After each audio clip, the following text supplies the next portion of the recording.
Hello everyone, and welcome back to the Brightworks. Today we've got an exciting one. This was another viewer submission game. I know I've been doing a lot of these recently. To be honest with you, I just enjoy doing them. I love hearing from you guys, and I love seeing the shenanigans that you guys get up to when I'm not looking, not paying attention on the server. Gives me a way to keep up with the bar community, even when I'm sleeping. Always a good thing.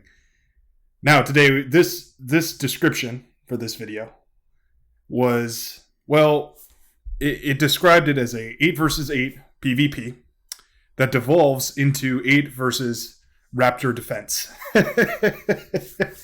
So if you played the Raptor defense mode, you know that it's a wave-like onslaught where there's just hordes and hordes of enemies approaching you as you try to defend yourselves from an ever-increasing powerful enemy.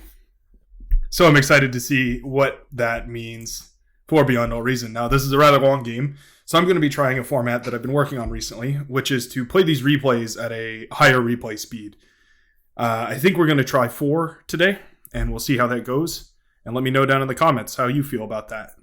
So I'm going to set the speed to 4, and we'll jump right in. So on the right-hand side, the blue team, we have Omar Hispama, Chime, Koski, Ender SCFA, Scaffa, K. Doran, Whippy, Crispy Bacon, and Walker20. Doing these quickly here so that we don't miss anything. On the left-hand side, on our western side with the reds, we have Mute, Caro, Peter the Great, Neptuni, already sending out some scouts, love to see that, Xeno144, Spooderman, Akipi, and Perfecto Ignori. Now, early scouting units already coming out from Neptuni. I do love to see that. We've also got some out here from Whippy as well. And we've got a few in the back line of Akipi's base, tearing apart some of his energy collectors. Flatson Forest, name of the map here. You're probably very well familiar with it. If you're not, it's a very open map with a lot of metal available. But it is a very spread out map, meaning that early harassment like this from K. Doran is going to do a lot of damage, has a lot of potential, because there's so much room for these units to wander past defensive lines into potentially dangerous areas. As we can see here with all of these rovers that have managed to sneak into the back line, although being mopped up by a few pawns. I'm going to try to do my best to mop up the drawings here. I know that's a concern of some folks. So we're going to try and keep this very clean, very pristine. Lean, green, and mean. All those fun rhyming words. A literary master, if you will. Crispy Baking taking a unfortunate engagement there with some of his grunts and losing a few of them on the front line, as well as a few vehicles. For the most part, trying to hold out as well as he could. Walker0 with a tremendous amount of light laser turrets rather far back here. The front line is all the way up here, and he looks a little further back. Looks like K. Doran and Neptuni are going to be contesting the middle here. I guess that adds up, that tracks, right? They're both the highest ranked players on either team, so fitting that they should end up fighting each other. To each their own, or how does that saying go? To each as their skill provides, or whatever. Anyway, you get what I'm trying to say. Put the good with the good and the bad with the bad, and then you get fun stuff like this. This huge line of pawns, or are those grunts? No, those are pawns. Huge line of pawns versus huge lines of tanks and blitzes and all sorts of fun stuff. That's the potential of this map, right? Is that you have all these tremendously fast units, all these light units and fast units that are going to be working against the enemy here. A big group of pawns managed to break through, cause quite a bit of damage. I take that back. They actually didn't cause too much damage. A few middle extractors down. It's going to scale down Ender SCFA's production a little bit, but not too much. We do see a commander going down here. Cortex Commander. That's going to be for Spooderman? No, sorry. That's going to be for Cero. Kedoran taking a huge loss here on the front. All these tanks moving in, these medium tanks. It's going to be difficult for him to deal with. He did get that T2 bot lab out, but he doesn't have the bots up yet. So, of course, that investment has not paid for itself quite yet. He's going to take a tremendous amount of damage in order to pay for it. That being said, those tanks are a lot of metal just laying around on the ground, so definitely going to be worth reclaiming all those bad boys and funneling them back into the army. Kind of an APM stall there. My new favorite term for when somebody forgets to pay attention to their push there and loses track of their units. APM stalling. And going to lose all those tanks for practically free. So, all said and done, Kedoran's still well on the way in this fight, but definitely going to be set back for a few minutes. You see some Lazarus here, trying to resurrect some of these these. Well, they resurrected this building, but they're probably going to try and resurrect a lot of this other stuff around here too. All these tanks and other nonsense. A lot of T1 stuff just being pushed up to the front here. Kind of an interesting strategy, just going for static defense rather than a whole lot of units. Although I say that, but they have a T2 factory up, so I really don't know why they'd go for all this static defense. They being Walker 0 up here in the northeastern half of the map. Quite a nice little Centurion line here. That is pretty impressive. Centurions and Maces holding hands and working together, starting to tear down this front line. We are still on T1 bots here, so no tech transition yet. Oh, except for Perfecto Ignori, who is going straight up to T3. Still has a T1 lab, still has a T2 lab, and is just starting a T3 lab. That's very optimistic, let's call that. But I suppose if they can push out a T3 unit, it'd be tremendously early in the game, so it could do a lot of damage, as long as it's, you know, controlled properly. But huge exposed opening on the southern side. Tons of these Janus are pushing through here, and those are hard to stop because as soon as you get close to them, there's rockets galore running down on your base. But the medium tanks kill them first, so that T2 bot lab was still underway, forcing all of these units to retreat down here, which is going to cost that entire front line all of the support that it had. Purple also pulling his units as these medium tanks have not been mopped up, and so there needs to be some sort of answer. See those Januses just firing away and just devastating damage, every one of their rockets. Omar Hishman trying to clean up these tanks to his base, but there's just too many of them. Yeah, what a tremendous push there from Spooderman. Just found the opening, took advantage of it, and it's going to cost them their bases, for sure. They've got a couple metal extractors and a couple energy converters to their name, but for the most part, the southern side has been tipped. Now I do see some snipers out here, some sharpshooter sniper bots. I do love these things. I hope to give you some content of some creative ways to use these. I have a few games that I use these in rather unconventional ways, and I think you guys might enjoy that. So stay tuned for that. Forget to subscribe if you'd like to be part of the Brightworks community. We have some awesome people in here. If you enjoy Bar, you'll probably enjoy being a part of the channel. The snipers are pushing forward every single time one of those fires. I mean, it's like trauma-inducing to hear that sound. You know, because you just know that every time you hear that sound, one of your units just died, and you don't know which one it was, but you know that something just went down. That's how much damage they do, and they're just, well, they're a force to be reckoned with. We have these medium tanks putting up enough of a health sponge in order to keep those snipers safe. A little bit of a push here up top as well, but that's going to mostly be mopped up. Those are actually artillery units, so not very effective at sieging and raiding and pushing the front lines, per se. But we do have a lot of these medium tanks, as well as a single Tiger tank pushing in here right as the fusion reactor finishes up. If that tank gets that fusion reactor, that's going to be a huge pain.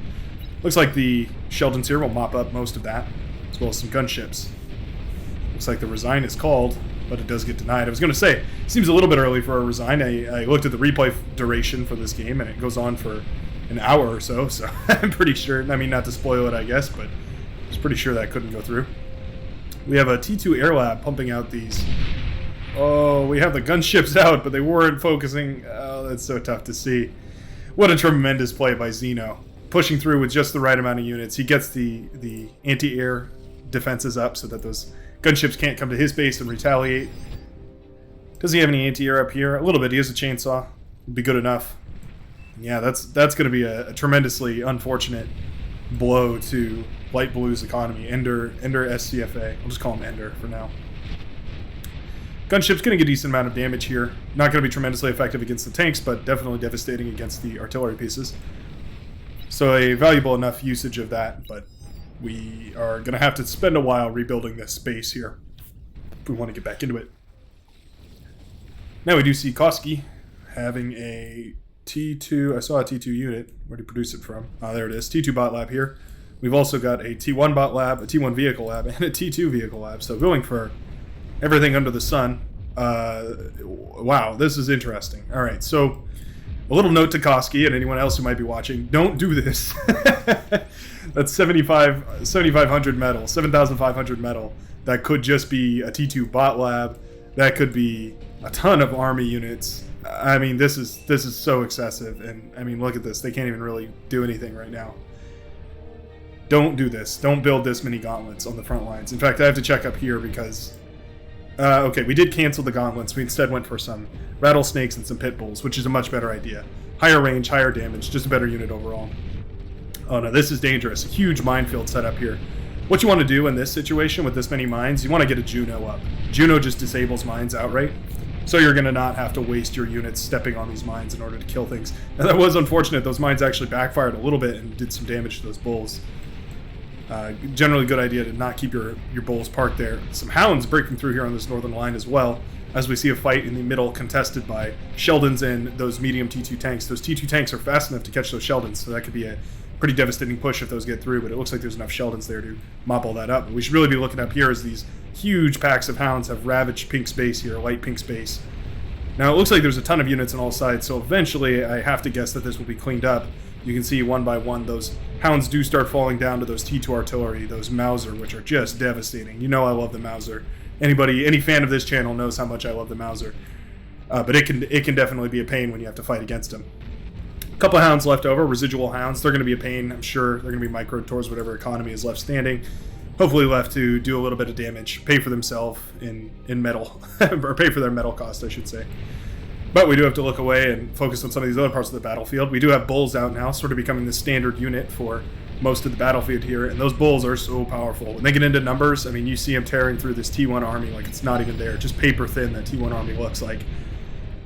And you can see they're pushed back, but barely damaged. There's a few bulls that are just scratched up, and the rest of them are pretty much perfectly fine. Huge army bearing down here in the middle of the map as well. You can see all that static defense and what it accomplished, right? They're just not strong enough to hold off these T2 units. You know, I say that. They did a pretty good job. I guess they pushed most of that army back, but now we have the lightning tanks coming in here. There's going to be another huge pain. They do so much damage, tearing apart those gauntlets as quick as they can. Yeah, that is going to ravage this entire area for sure. Tigers doing their best to tear apart whatever part of this push that they can, but there's so much yellow on the field. Definitely going to be difficult to do. Looks like Yellow has committed to creating T1 medium tanks as well as lightning tanks, and just spamming those out as fast as you can. In times like this, it's definitely a good idea to upgrade your economy by reclaiming fusions. You can kind of think of it as like every 2 fusion reactors can turn into 1 advanced fusion reactor for basically the same cost, but you get more energy out of it. Always a good idea if you're looking to improve your economy. Let's not focus on that too much, as Yellow is now sweeping away the bottom half of this map. Essentially uncontested here as these lightning tanks push further and further into purple and light blue's base, Ender's base, and Omar Hashim's base.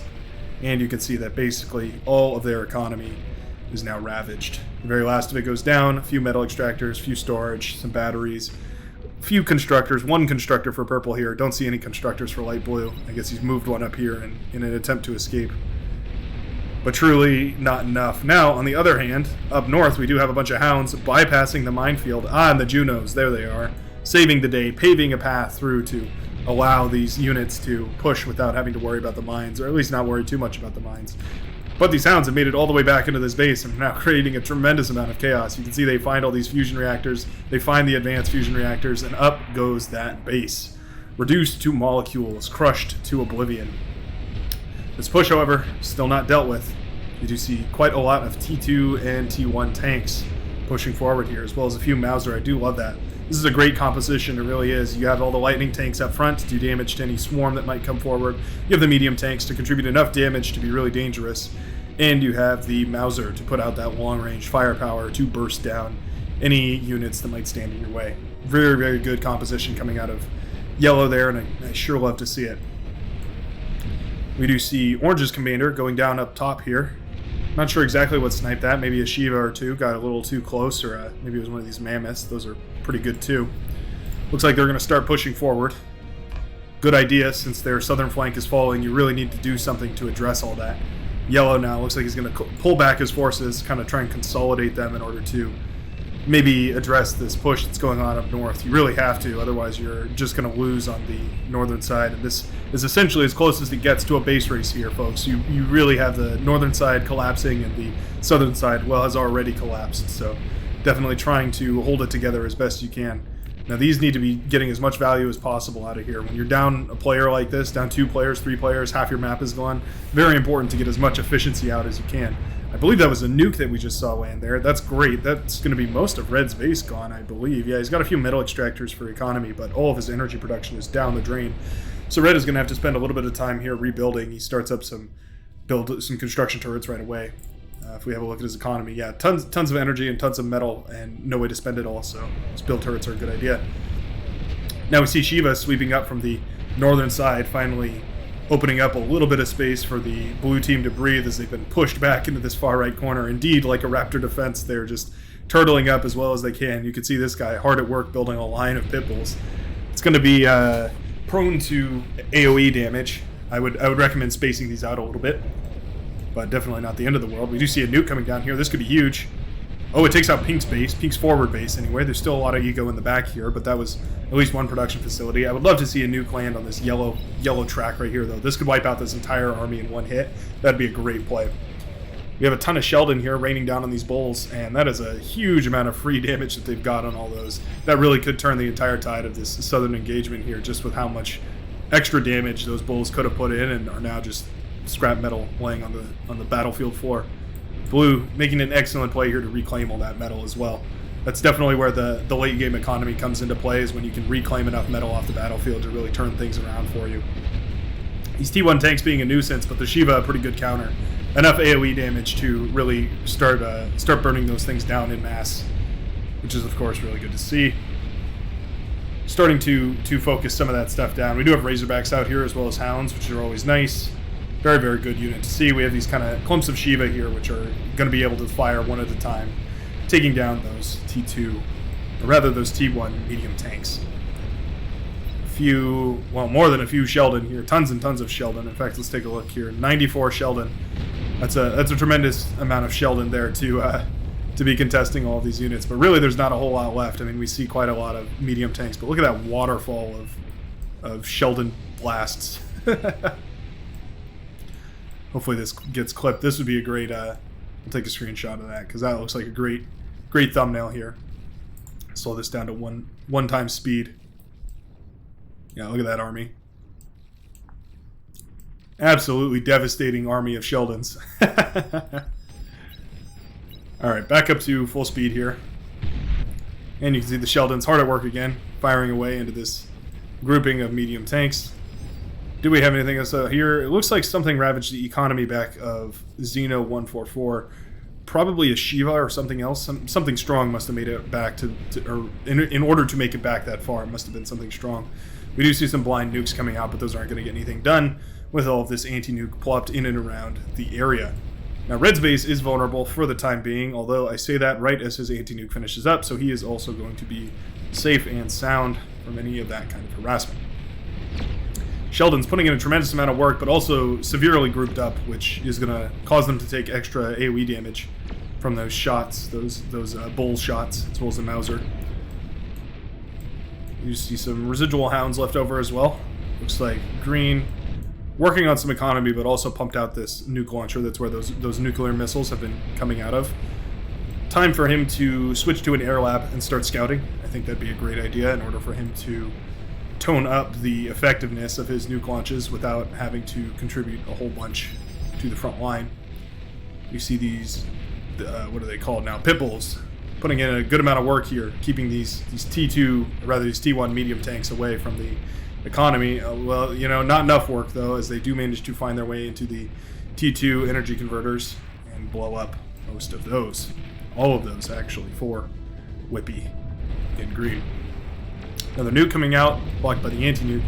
There's this interesting lack of an overlap here. This one little spot right here in the center. You can see it right there. I suppose you could land a nuke there, but I don't know what benefit that would serve.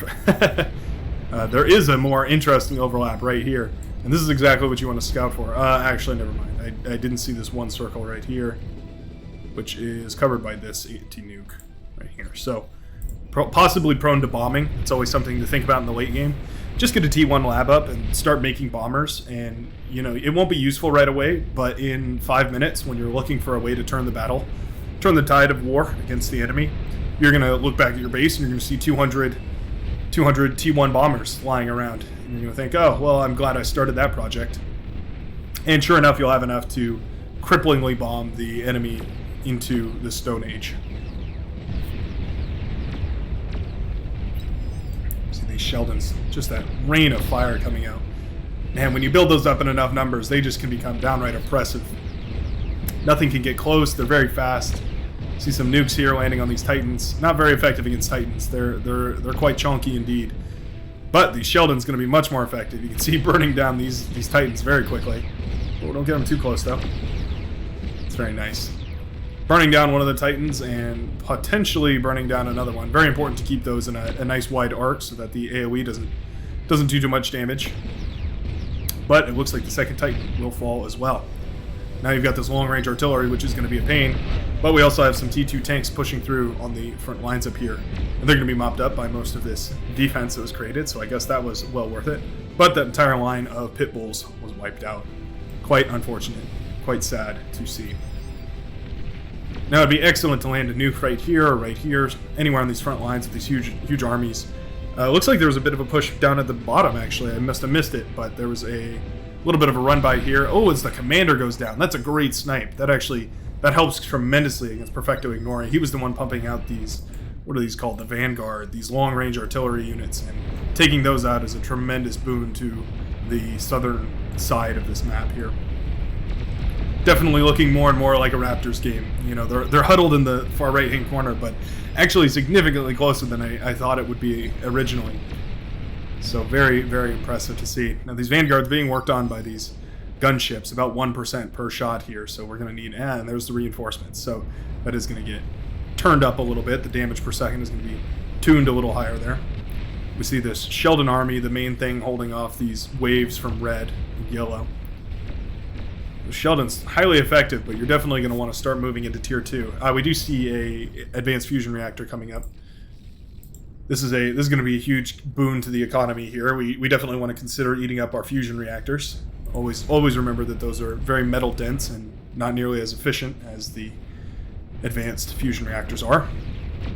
We see a Titan here pushing the front line forward, but no assistance from any other units, so it's basically just going to get bursted down. Rather unfortunate to see it wasted like that. It's much better to build up quite a few of them, 2 or 3 of them, and use them that way. I think that's a better idea. Now we do see the tick spam starting, so there should be a player with the Juno. I think it's right. Oh, that was a jammer. Oh, here they are. 3 Junos, so more than enough Juno rockets to shut down this tick spam. So I'd definitely say if you have the Junos from earlier in the game, or you see tick spam and you build Junos, always consider that you should start putting those missiles down on the tick spamming areas. Quite the production line here. We do have 2 T1 vehicle labs, as well as 2 T2 vehicle labs. Boy, that's a tongue twister right there. Clear this real quick. There's a spectators list in case you were curious.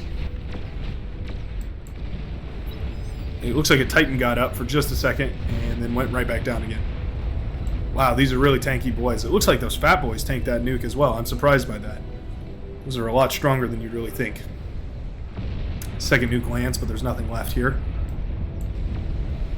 We do see some anti-air vehicles here, so we're going to have to take care of those before we can really do any good work.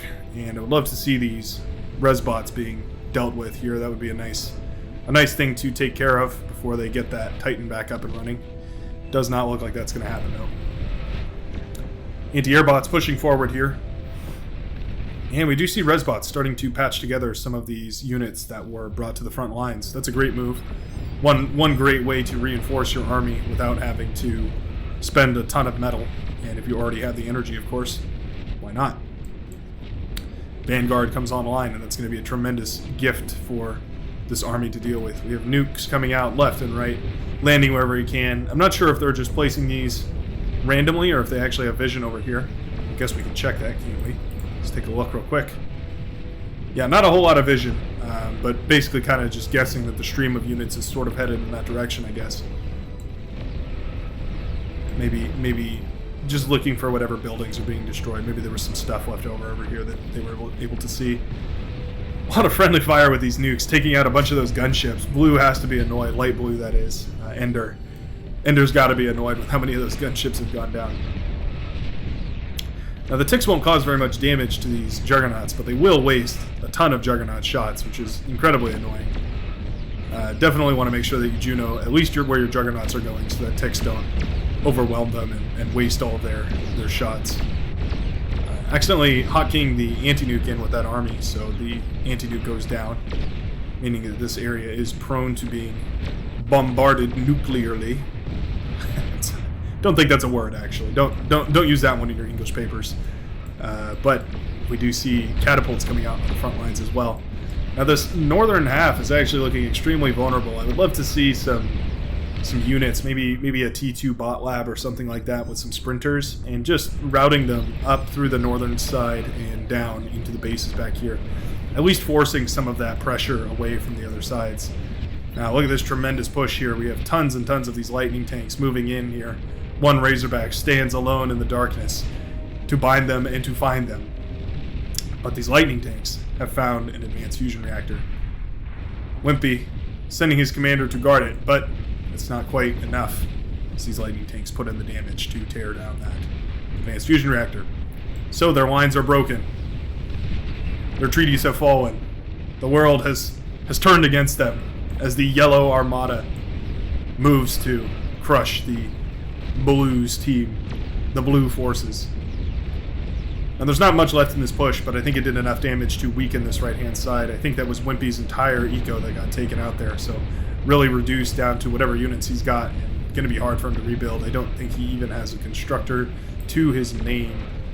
So he's basically just going to be Micro Jackson, holding on to whatever he can on the front lines here. We do see K-Doran also being pushed in on the front lines down to his last advanced fusion reactor. His units all dangerously close to that advanced fusion reactor. Within range of these snipers, certainly, which is making my nerves tingle a little bit. I'm very worried one of them is going to place a shot on that sniper, or rather on that advanced fusion reactor. But it doesn't look like that's going to be the case. Well, that's very lucky. Those units were at risk there. These Bulldogs putting in as much work as you can, but they're just not that great. I really don't like them. I think the Sabo battery turret thing for Cortex is much better. I think I'm on record as saying that from different videos, but yeah, I just think that the Sabo turret, this one here, the Scorpion, is a lot better. The waves are crashing against them, but there's just so much. There's only so much you can do, right? There's not a lot you have power over here. This Juno extremely close, but not quite on the facility producing those ticks. So they are going to keep pushing forward and wasting the shots from all of these turrets. Which is, of course, their goal. They want all these turrets to waste their big shots so that the little shots can go off and destroy everything. Or rather, so the big shots don't go off and destroy everything. Getting my words twisted as this yellow and pink mixture of armies is clashing here at the front lines. We do see Juggernauts and Titans standing side by side, sworn enemies, but working against the Red Horde, pushing against their southern border. The northern side, finally moving some of these Janus up. They're sort of outclassed by now. Not a whole lot that they can do against this Titan row, and yeah, you can see they fire and take this Titan down to, I think it was like 80%, 86%, something like that. Just not a viable unit in the late game, unfortunately. They have to get too close, and there's just not enough damage crammed in those missiles. As much damage as there is. You do see some nukes being launched here. Might have actually been able to overcome that anti-nuke, but unfortunately they were fired just a few seconds separated from each other, which is going to ruin the point of that. We see so much static defense here. There's actually a crazy amount of static defense. If we left-click this, we can see in Bulldogs there's 23,000 static defense here, and if we click on these bulwarks, we can see that there's 33,000. So we're looking at quite a lot of static defense to hold this front line. But that is a dangerous army of Titans pushing in here. Enough Titans to get surround damage on a Juggernaut is just incredibly overwhelming. Something you don't see every day, but what a tremendous push here. Red just as well, putting out a couple of Juggernauts, or rather resurrecting a couple of Juggernauts in order to aid in the push. And we see Yellow amassing a rather formidable army here in the bottom, or well, I guess it's the top right-hand side, but the bottom right-hand side of the Blues base is what I meant to say. Now we do see an anti-nuke here. I was wondering when that might come up. It's a good idea. Clash of the lightning tanks here, and of course the lightning tank wins. Who could have seen that coming? But Yellow sufficiently pushing, or rather Yellow having sufficient units to push into this heavily fortified area. These fields of pit bulls are incredibly devastating, but you have to remember that each time these tanks fire, there's nothing to replenish the health of those pit bulls, so Every little bit of damage chips away more and more, and eventually the lightning tanks do find something. Looks like some energy converters on one hit. Looks like they're going to find some construction turrets on another. And indeed, this lightning tank being a complete nuisance in the back, as well as some of its T1 brethren. This lightning tank finds some economy back here, as well as some nuclear launchers, nuclear missile constructor launchers. As it looks like the front line is slowly collapsing. The Titans are pushing forward. There's not much that can hold off. What is that, 5 Titans? 9 Titans. Walker Zero getting a double kill on the Titans there. That's very nice. But the Titans taking a few steps forward, and they're going to land in the economy center. Not that it matters much. There's tons of energy here, but nowhere near enough energy production, or rather metal production, metal creation. Wow, that commander taking down, what was that, four Titans with a single D gun. It's about as good as you can hope for, but just not enough, unfortunately. The Yellow Army sweeping in from the bottom, and I do think that is going to be the end of this game here. You see a few Juggernauts pushing in as well. The last remnants of this base holding together, these pit bulls holding against the ever-oppressive tide. Thor's rolling into all the T3 units, mustering everything they can stand to gather. A self-nuke here. Why not? As Crispy Bacon holds the final commander standing against the storm. I do think that's going to be all for our southern team, our western team, the Reds. So congratulations to them for that epic victory. Definitely lived up to its title of PvP turned player versus Raptor as the red team collapses down on them. Thank you very much for watching. If you enjoyed this, please let me know in the comments, or give it a like, or both, preferably. I always love to hear from you guys. Also, let me know what you think about the sped up games. I do try and keep the commentary very fast paced. That way it's all crammed into a short enough video that you guys can enjoy it and you don't have to sit there for an entire hour-long commentary. So let me know what you think. Would you prefer the longer stuff? Do you like the shorter stuff? Let me know down below, and I will see you in the next video.